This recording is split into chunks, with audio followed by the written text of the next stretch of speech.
Good morning, friends from the media. Thank you very much for joining me at the Congress Party at this press conference so early on Saturday. I would like to begin with a moment's silence in memory of a close friend of India, Prime Minister Abe, former Prime Minister Abe of Japan, who was tragically assassinated, and also for the pilgrims who lost their lives in the flash storm in Amarnath Yatra.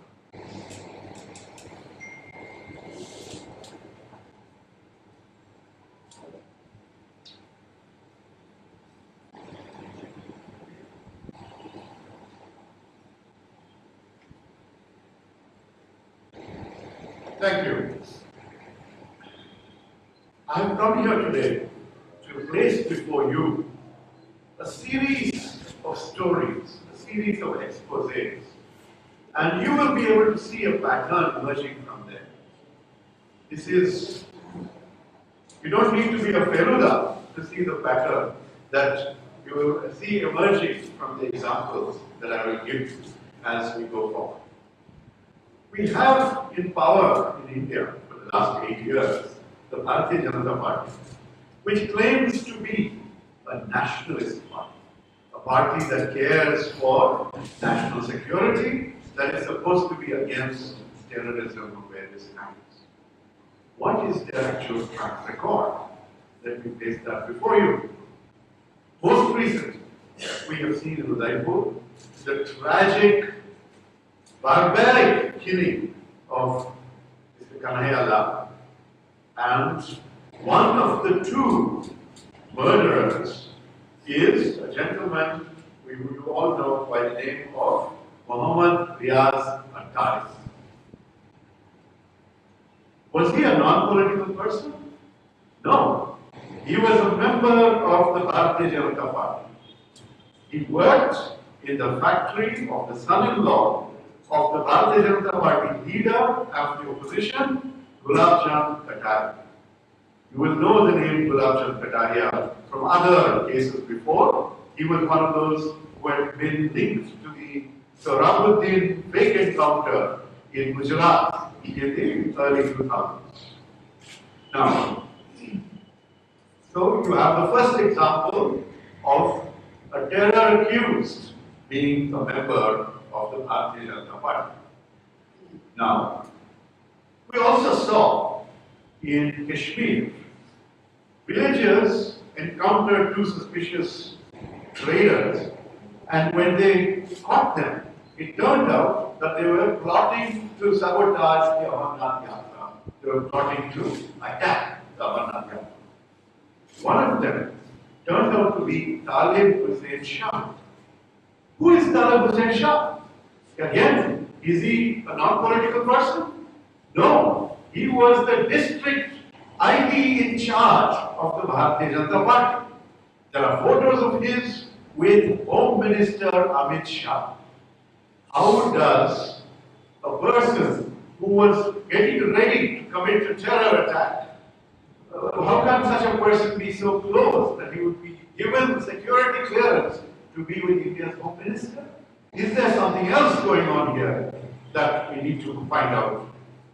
Further, we had another recent tragic murder in Amravati.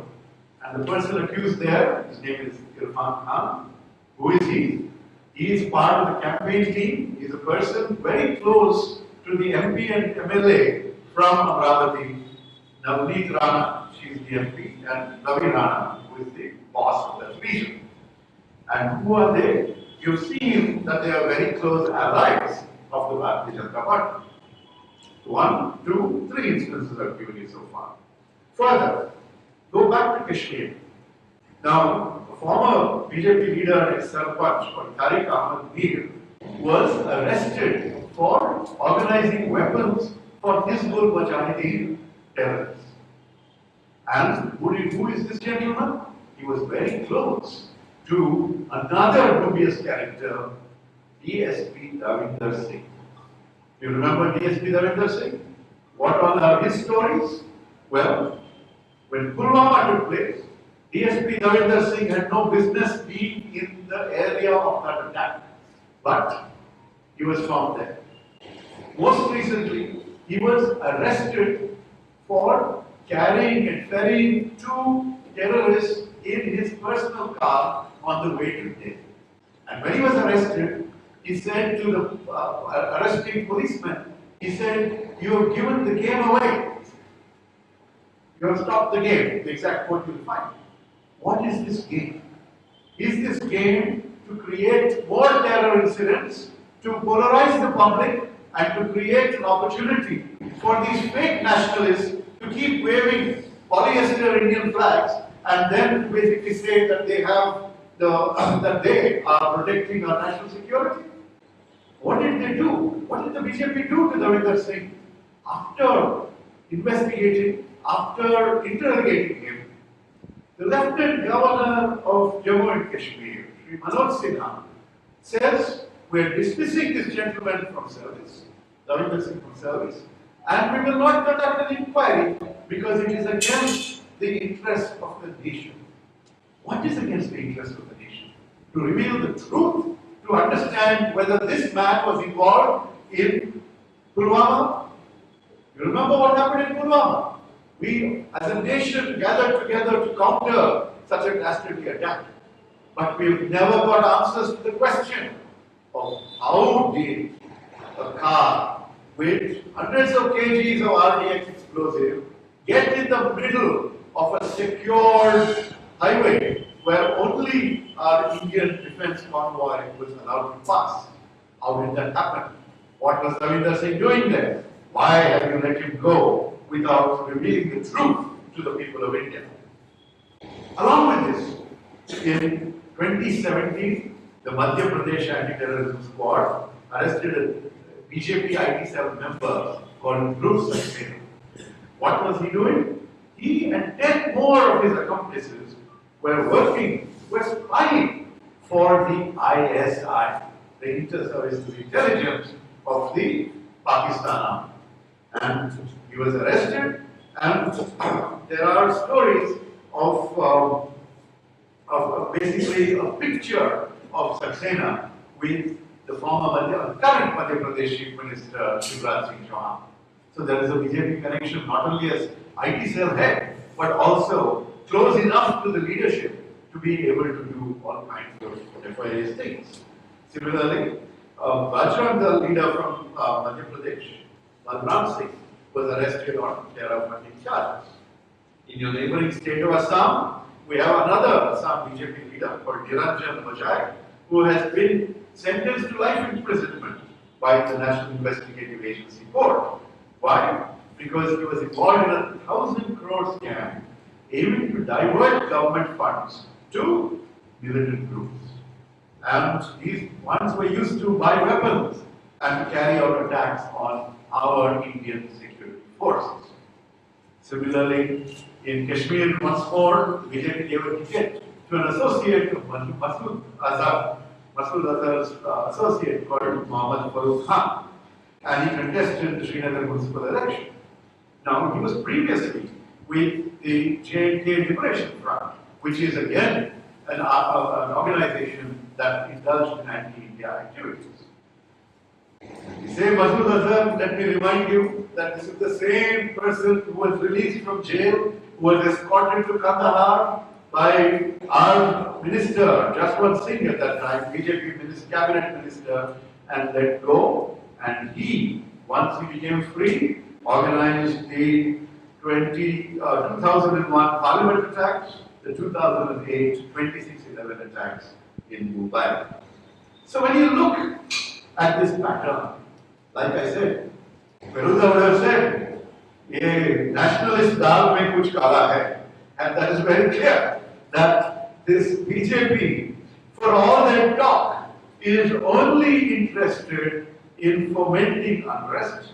It is nurturing terrorists in their, close to them, in their midst, and it is somehow, if by letting Davinder Singh go, it has not given us the information about how the security lapse in Pulwama happened and whether all of these are attempts to polarize the public.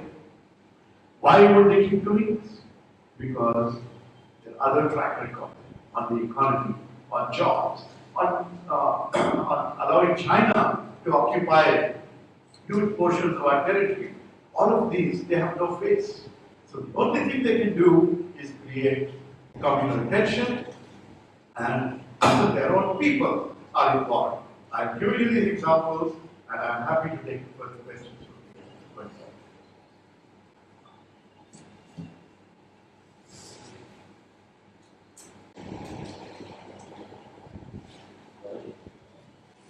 you. Any questions? There is a police allegation that were forward. Now, that's a legal presence in the most form of lawyers. So why do the courts on these issues? See, in many of these cases, there is an investigation going on, right? The national investigation is looking into the Rahul case. The Udaipur murder have been arrested. There is a case going on. So that process continues. And that agency is representing all of us, not just the Communist Party, they're representing the people of India in going after the terrorists and understanding what their role was and to convict them when the evidence is presented. So in that sense, the legal process is going, and in many cases, both in Rajasthan and Maharashtra, when we were in office, we happily cooperated with the NIA to ensure that these people are brought to book. So that process continues. Similarly, I heard counter allegations from the BJP side because you have clouders in some of the states, like say Rajasthan, there is incident occurred. So how does Congress, take this confrontation of BJP's allegation that your Congress or the government field in actually tackling communalism? See, we have created a situation of communal empowerment. We have created a good governance. So we are not necessarily expecting that these sorts of threats would actually be carried out. Right? And as soon as we discovered that these sorts of tragic incidents took place, we have immediately taken action. So this is what any government would do: put in place precautionary measures, and then when when something tragic occurs, immediately nab the suspects, and in this case, hand them over to the NIA, in a very cooperative manner. You are seeing, in fact, in different contexts, that BJP-ruled governments are not cooperating with other state police forces. They are actively obstructing. We have not done anything like that. We have not said, law and order is us, you stay away, nothing like that. We said, okay, there are right, come, progress. You're welcome. And we've done that both in Amravati as well as in Udaipur. So there's no issue on that front. Mr. Gowda, Yes, sir. you are levying a very serious allegation in the ruling party of Gandhi. Yes, sir. More often also make allegations regarding this investigation process of the central agencies during this regime. So, after lamenting this type of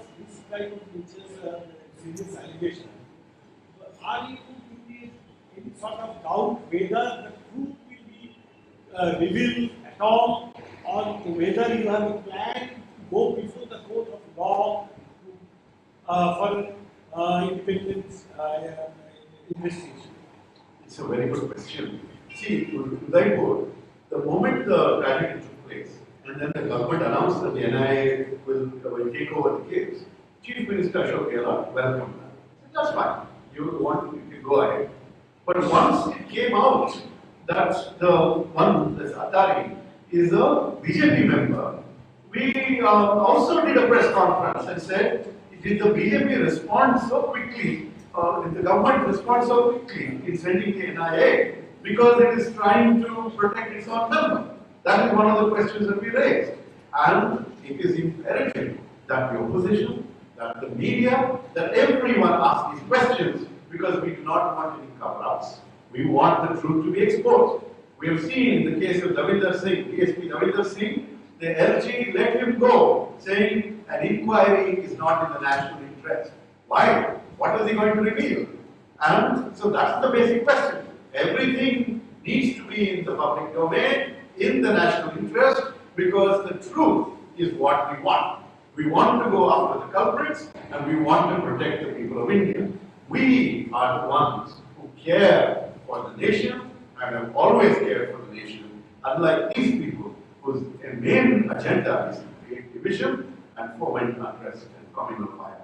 With all these issues, what will be your national next course of action regarding that? Because doing the press conference is not enough for any sort of education. So, the press conference is the first step.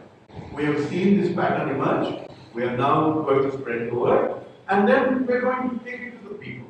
We are going to be doing padayatras. We are going to be doing padayatras in the context of 75 years of freedom. We are also going to be doing, Rahul Gandhi is going to be leading a padayatra from Kanyakumari to Kashmir. Throughout, we will have an opportunity to go to the people across the length and breadth of the country and expose the failures of Modi Sarkar on multiple fronts, and especially on this front of national security. So, today is the beginning. You will see a lot more unfolding, and we hope that those of you who are in the media, who believe in an independent press, who believe in the role of the media, which is to hold the government accountable for its lapses, that you will also highlight these stories, highlight the pattern that has emerged, highlight the role of the BJP in these terrorist activities, and demonstrate to the people of India that there is something very, very dangerous going on right now, and that the Home Minister of India needs to open his mouth and respond to us on and give us an explanation on what is happening within his party and to national security across the length and breadth of the country. Considering the seriousness of these type of allegations, and whether the Congress is willing to make a joint program with all other anti-BJP forces, like here in Trinamool Congress in Bengal, or with the leftist parties in other way, as well as in Bengal, Tripura, in Kerala. Because since Kerala, you are the with the loggerhead with the CPIM and the leftists. So, what will be your course of action regarding that? So, we will give an invitation to all pro-India parties and ask them to come together to expose the BJP and its terror linkages.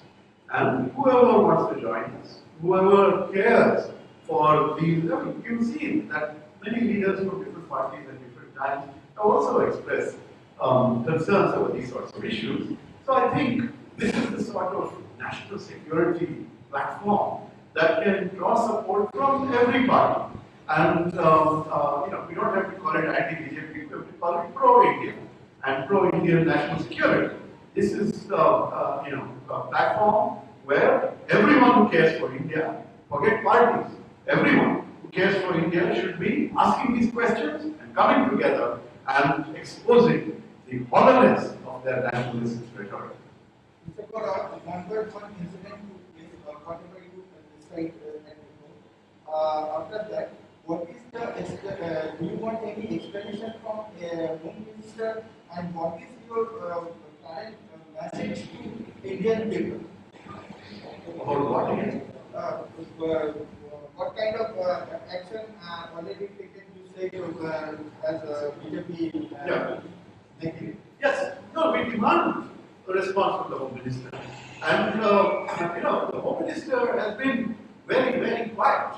He's been playing other games of bringing down state governments. That is what they pay attention to, not doing their job of national security. The Delhi police is under the Home Minister.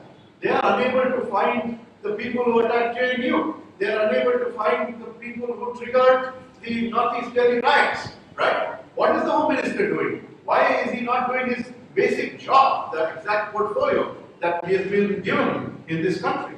So we demand that the Home Minister actually start doing his job and doing it directly in the interest of the nation, not in the interest of the BJP, not in the interest of the terrorists who are part of the BJP. May I ask a question on this? Last week, this managing on the country said that the BJP declared its intent of putting forward there could have been a possibility of a consensus candidate now. No, one second. I'm sticking to one topic today. I will leave other political issues out of it. Let us stick to this issue of terror, fake nationalism, failure of the Home Minister, national security issues. What is your final message to Indian people about BJP? My message, my party's message is watch out for these people. They are waving the national flag, but their central agenda is to divide and rule, to keep winning elections by causing communal tension across the length and breadth of the country. I am from Karnataka. Karnataka is a peaceful state. It is, we have a state song, and there the poet, his words are Sarva Janamkada Shantiya Tota, the peaceful garden of all communities. But what do we see under the BJP? You saw hijab row, you saw halal row, you saw loudspeaker, azan row. I mean, all sorts of things. Recently, a play which had characters from the minority community was not allowed to be staged. This is what the BJP is reducing. This, cultural capital. Bengal is a cultural capital. So is Karnataka. We are now facing these sorts of divisive activities as a result of these people. And if you think that it's just communal division, look at their role in terror-related activities. Their own people across, and this is not one religion of people involved. I gave you examples from Madhya Pradesh, from Assam, of BJP leaders who are from other religions as well. Okay, so this is a pattern that BJP is nurturing and encouraging these people who have been so close to who've been photographed with the Home Minister, photographed with Chief Minister of Madhya Pradesh, etc. So this is a very dangerous party.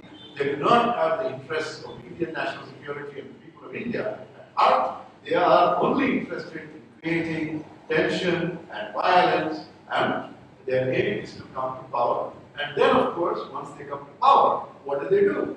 They destroy our institutions, they weaken our democracy, and really turn us into a shadow of what we should be as an economy, as a democracy, as a nation going forward. So just from your point, you just mentioned about Karnataka. I want to ask you a question. How is BJP government in Karnataka divisive? That's what it is. I just gave you examples of what all issues they've brought up, right?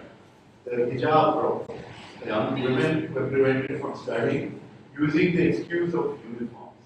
When nothing comes in the way of a person wearing a hijab from studying, it doesn't bother anybody else. Okay. Instead of being supportive of diversity, they force these women to leave school. Okay. On the issue of meat, they suddenly got into this whole, how should animals be sacrificed? Okay. And most of the people who made the noise are vegetarians. So I'm very surprised that they would be interested in this. But the whole idea was to cut into the economic activities of people who are involved in the meat trade. Right? That's the sort of thing. So this is the pattern. Okay. And it is just, it's just part of the larger story of divide and rule, trying to create tensions between religions, because in that manner alone, can they win elections by spreading that poison, communal poison. And really, because also, as I mentioned to you, they have no track record to show. They have not been able to deliver the 2 crore jobs per year that Prime Minister Modi promised. That's why you have the Agnipath plans, right? For those few thousand jobs, the people were saying, what are you doing? And what are you doing for that matter to the military, sir? When you think about these changes without proper nationwide consultation, all these sorts of issues. But I would like to speak to the main theme of today's press conference, which is the BJP, its terror linkages, and as I mentioned to you, Feluda would tell you right away that there is something, a pattern here, and the Home Minister and the Prime Minister must answer. Anything more? When this Padayatra will be starting? Okay, there will be Padayatras in August, related to the freedom movement. There will be Padyatra's August 9, August Gandhi Day, commemorating the 1942 Quit India movement. And then there will be on August 15th as we nationwide celebrate 75th anniversary of India's independence. We will also have from October 2nd for a few months the Kanyakumari to Kashmir Padayatra led by Shri Rahul. Thank you very much, and I request you all to spread the word and let the people of India know the truth about what is really happening. Thank you very much.